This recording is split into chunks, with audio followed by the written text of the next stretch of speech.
First one है that is behaviour of different type of students. जो आपने कहा था कि स्लो लर्नर फास्ट लर्नर, जो आपने पहली बात की। अच्छा, ये उससे मिलती जुलती बात है। आप उसको स्लो लर्नर कह लें, हम उसको डिफरेंटली एबल स्टूडेंट्स कह लें, ये पॉजिटिव टर्म है कि भाई वो शायद उस तरह से काम नहीं करते जिस तरह से हम करना चाहते हैं, किसी और तरीके से वो डिफरेंट तरीके से एबल होते हैं। They are able but they are able from a different way. तो डिफरेंटली एबल जो स्टूडेंट है या उनको आप स्लो लर्नर भी कहते हैं, तो उनके साथ आप कैसे एंगेज करेंगे। अरे इसमें मैं ना आपको एक टिप्स तो बहुत सारे हैं कि तब जैसे हम कहते हैं कि आप उनकी पेयरिंग करते हैं, उसके साथ किसी फास्ट लर्नर को बिठाएं। अच्छा, फिर आप उनकी जगह चेंज कर दें, अपने पास बैठा लें। अच्छा, फिर हम कहते हैं कि आप जब भी लेक्चर तैयार करें, आप स्लो लर्नर को टारगेट करके करें कि आपने वो वाली एग्जांपल्स देनी है, वो वाले अल्फाज का इंतखाब करना है।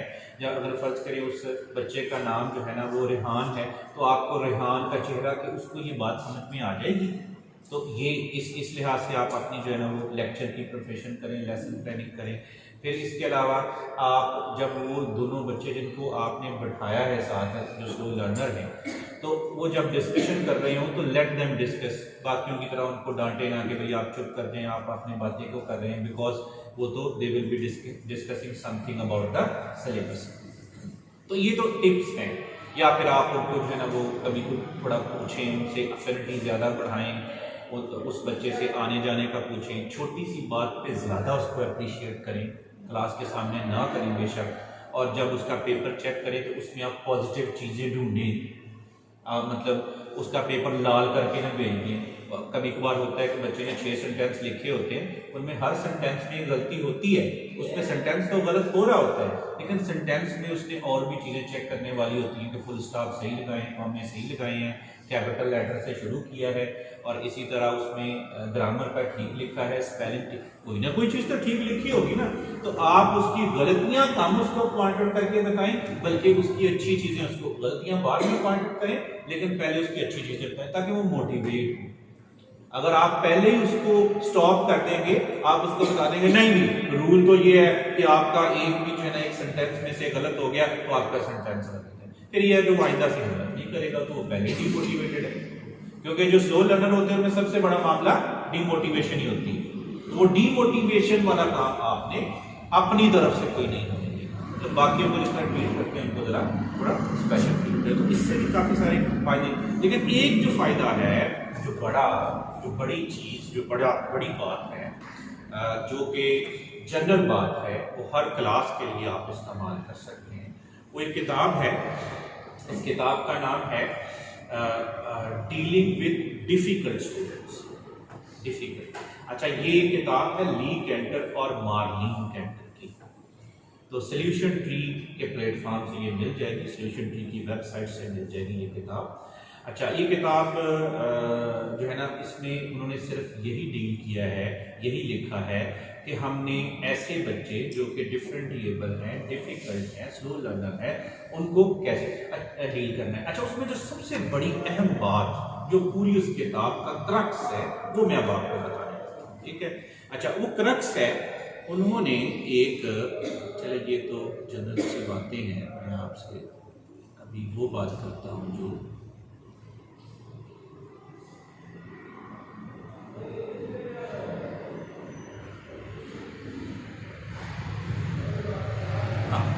पहले तो मुझे ये बताएं कि ये क्या लिखा है। ये देखिए, ये उस किताब में से लिया गया एक पैराग्राफ, ठीक है।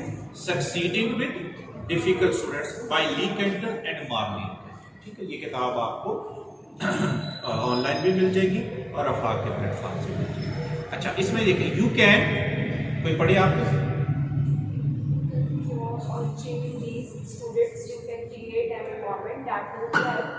Difficult students to achieve through practice strategies and focus on positive relationship building. You can teach students.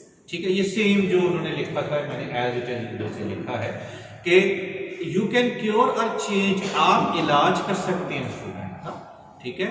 You can create an environment, आप ऐसा माहौल पैदा करके उनका इलाज कर सकते हैं जिसमें जो उनको हेल्प करे अचीव करने में। यानी वही वो जो मोटिवेशन है उनकी अप्रेज करना।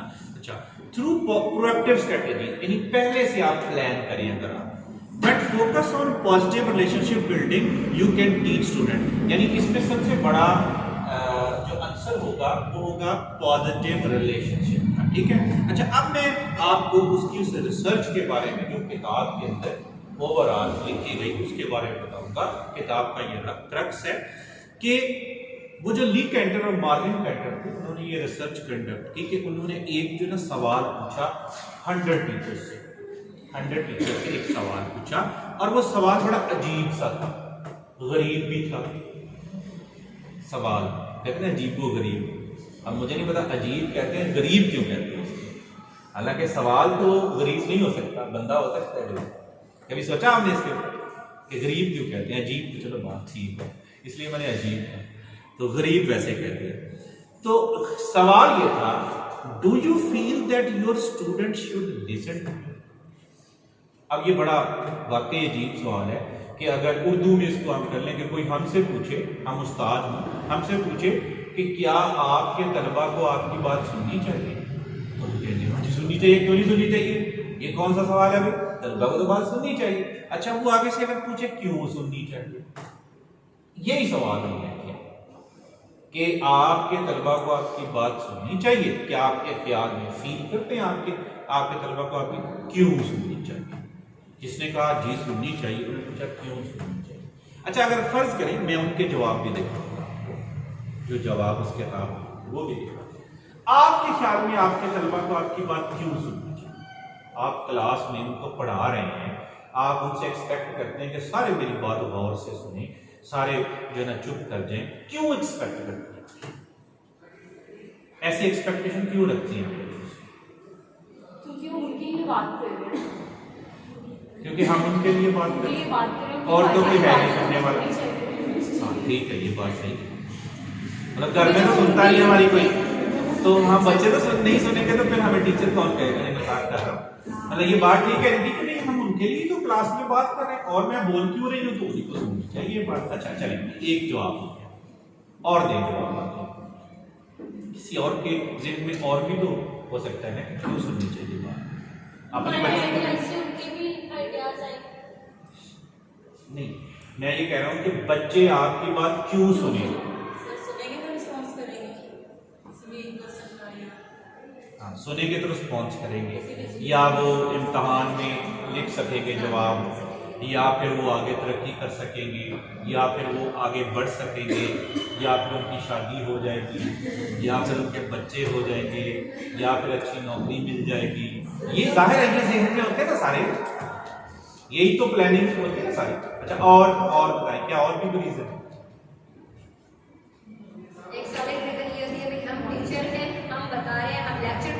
हाँ।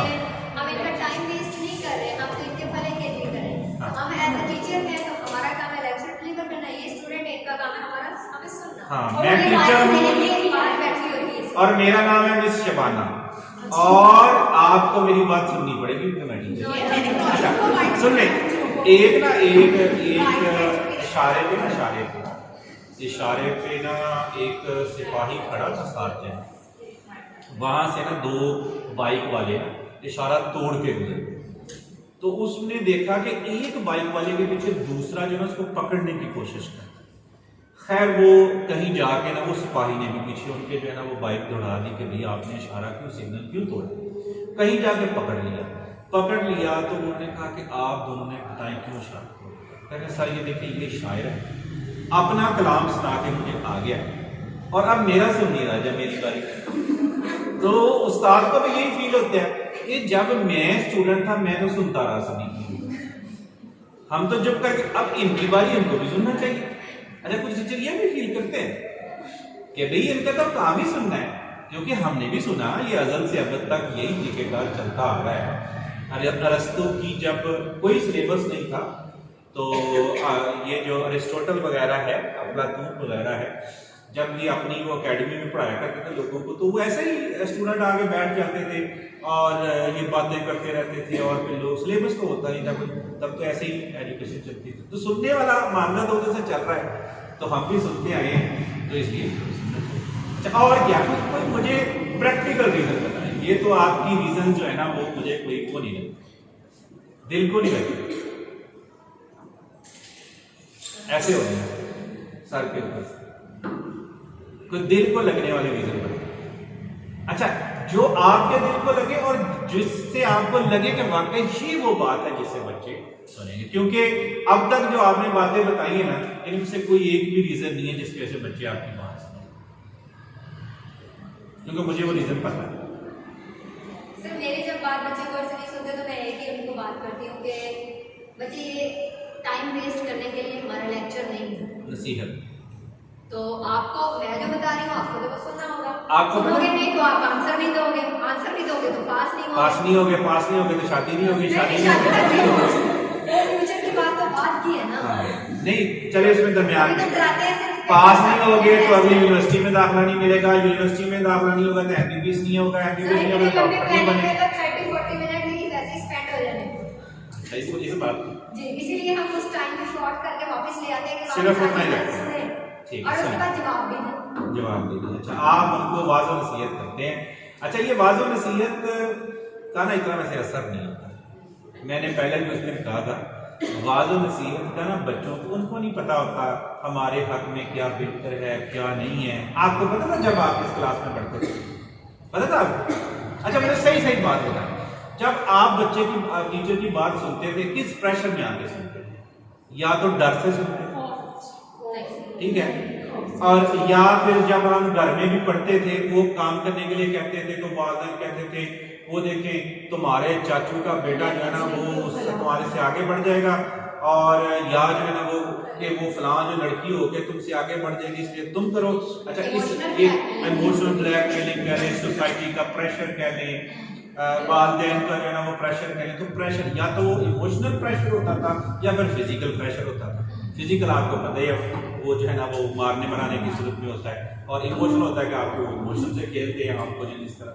तो लेकिन आपको खुद से कभी कोई ऐसी अंदर से बात नहीं होती थी जिसकी वजह से आपका भी दिल चाहे कि मैं इस टीचर की बात जी, हाँ, वो लर्निंग वाला एटीट्यूड आप में नहीं कभी आया। वैसे वो तो आता नहीं, इतने बच्चों को समझ नहीं आती लर्निंग एटीट्यूड होता क्या है, हमने लर्निंग करनी है। अच्छा, मुझे ये बताएं कि क्या इतने सारे बच्चों को ये पता होता है कि अच्छा जी हम अब पढ़ेंगे फिर हमें एक अच्छी यूनिवर्सिटी में नौकरी मिल जाएगी, नौकरी मिल जाएगी तो फिर हमें जो है ना वो अच्छी जॉब अच्छी जगह शादी हो जाएगी, हमारे बच्चे हो जाएंगे, उनकी हम अच्छी परवरिश करा सकेंगे, फिर उनको अच्छी जगह पे पढ़ा। लोग कहते हैं बच्चों को कि भाई इस तरह जी आपका फ्यूचर संवर जाएगा। फ्यूचर सारा यही है ना, और क्या फ्यूचर में यही है। तो क्या उनको पता होता है?